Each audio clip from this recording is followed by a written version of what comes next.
Hello everyone. So we're in number 5 of part 3. And number 5 is say the person's name. Now again, just like with 4, sounds obvious. What's really going on when you say someone's name? First of all, before you're going to say the person's name, make sure you know their name, their real name, and the name they like to be called, the way they prefer it. If they prefer Tommy, don't call them Tom. If they prefer Thomas, don't call them Ralph. You know what I'm saying? Get it right. And by the way, I love telling this about myself. This is my worst tool. I am not good at this. I have to work like hell to get the person's name correctly. And especially if it's someone I just met. And especially if I have not written their name down.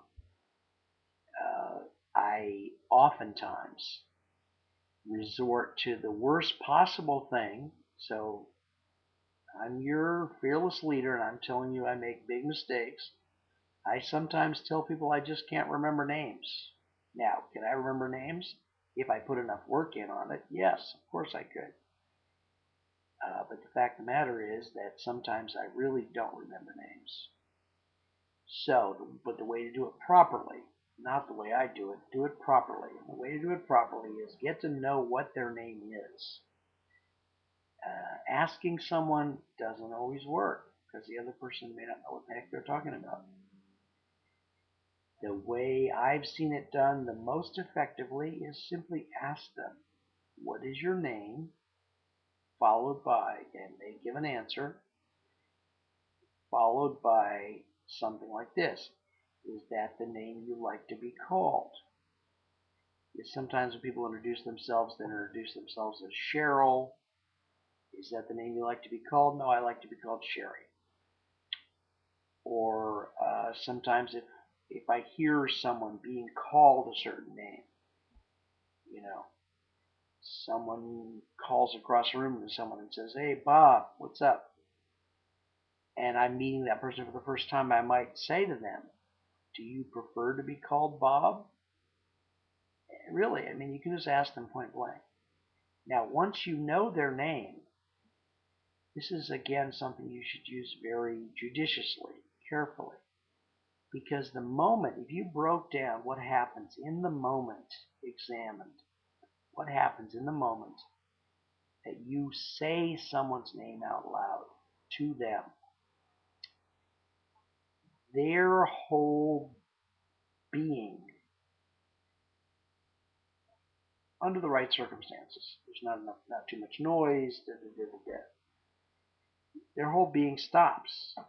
It's like it's like that when you were a kid and you were outside and you were doing something you weren't supposed to do, and your mother said, "Mark Isaac Potter, stop that right now," or something. It's that kind of thing where you have their full attention for a few seconds, 1 or 2 seconds. And so I use it very carefully. And if I'm talking to them, I'm negotiating with them, I'm trying to make a point, I'm trying to close a sale, I care about them, I don't use their name that often. I often use it in the middle of the conversation or near the end of the conversation, or if I'm going to make a really important point to someone. Um, you know, let's say I'm in a negotiation about a business deal, and I'm talking with the main person in the room, whoever that is. I might say, "Robert, is this really the best deal we can make on this? Is this really the best deal?" And just stop. But you look them in the eye, get the good eye contact. You say to them, "Robert, is this really the best deal we can make?" And you just leave it alone.